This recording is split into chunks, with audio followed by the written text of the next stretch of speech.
Roman Caesar with Christ's soul.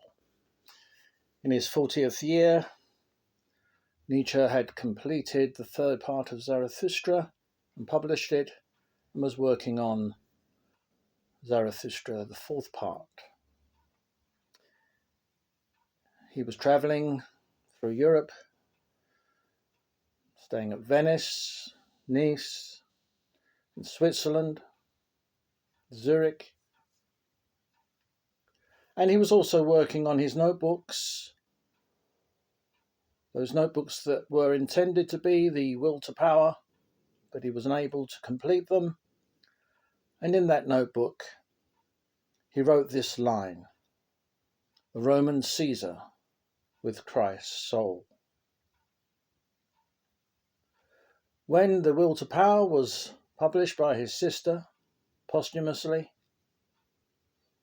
that line, aphorism 983, evinced much interest, for it seemed to suggest, when isolated, that Nietzsche was somehow implying some kind of synthesis and reconciliation between Christ and Caesar.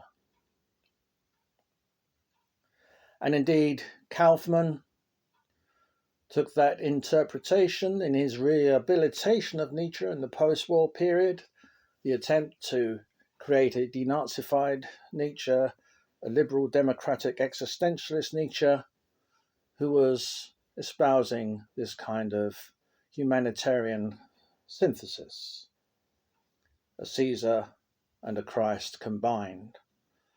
And it wasn't just Kaufmann's idea. Karl Jaspers, the existentialist Christian Nietzsche enthusiast, also took this interpretation.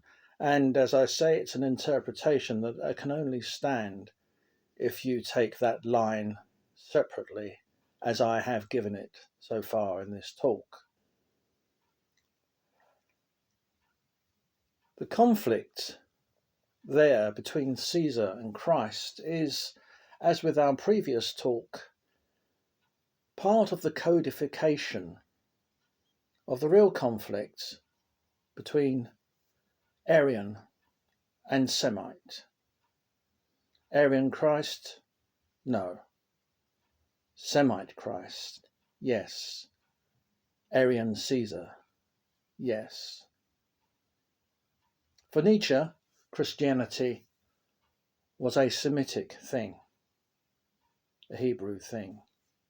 And just a few years before Nietzsche wrote that line, the English writer and poet Matthew Arnold had penned a chapter in his book Culture and Anarchy, which he called Hebraism and Hellenism. Hebraism, obviously Hebrewism, and Hellenism of the Greeks. And in that essay, he plainly stated that the conflict there was the main conflict of culture, what we would call Western culture now, between the Aryan, or the Indo-European as he called it, the Hellenes, and the Semites, the Hebrewisms. Obviously Hellenism, the Greeks, gave birth to the Romans, and the Romans, through Caesar's, pagan Caesar's conquest of Gaul, gave birth to Europe, and Europe, of course, was wholly pagan. That is until the conquest of Europe and paganism by Christianity, through the back door, one might say. And as Nietzsche would say, the Semitic invention of slave morality via Christianity infected the Roman Empire, which was overextended and corrupting, and therefore infused eventually Europe, including being converted by the sword, particularly in those areas of strong pagan belief. The total conquest of Europe by Christianity took about 1,000 years in total from the inception of Christianity. And so this conflict between Arian and Semite was actually adverted in the Old Testament of the Bible in about 600 BC by the Hebrew prophet Zechariah, who told his followers to rouse up the sons of Zion to fight against the sons of Greece. So this conflict has gone on for thousands of years and is still with us today, because ultimately it is a racial conflict and not an ideological one.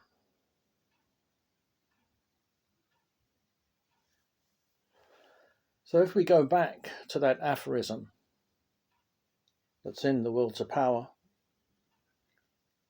it is the final line which says, "The Roman Caesar with Christ's soul."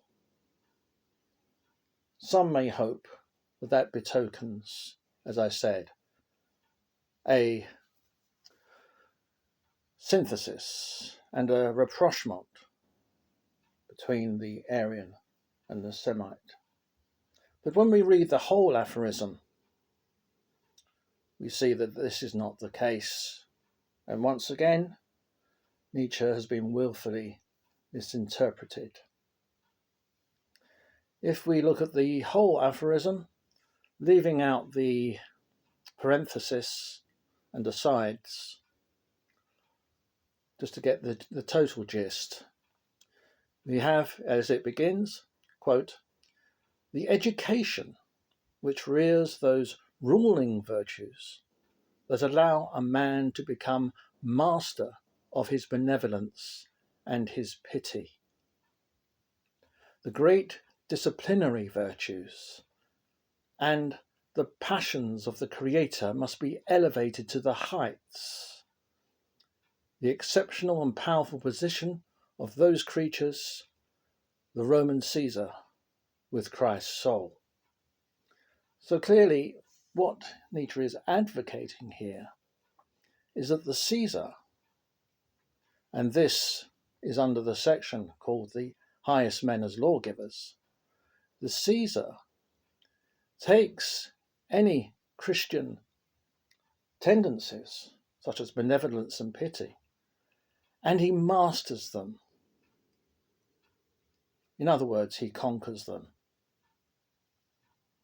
He sublimates them, as Dionysos sublimated the Apollonian. And therefore the message is this: the Arian must conquer the Semite. And the reason for this is because, as Matthew Arnold suggests in his book, that the Arian is only too ready to accommodate the Semite, but the Semite is never ready to accommodate the Arian. And this is what we see in the current world today, with the unification of USA and Israel in a world-dominating position. And so the message of this aphorism is very much the Arian must conquer the Semite. The eagle must conquer the serpent.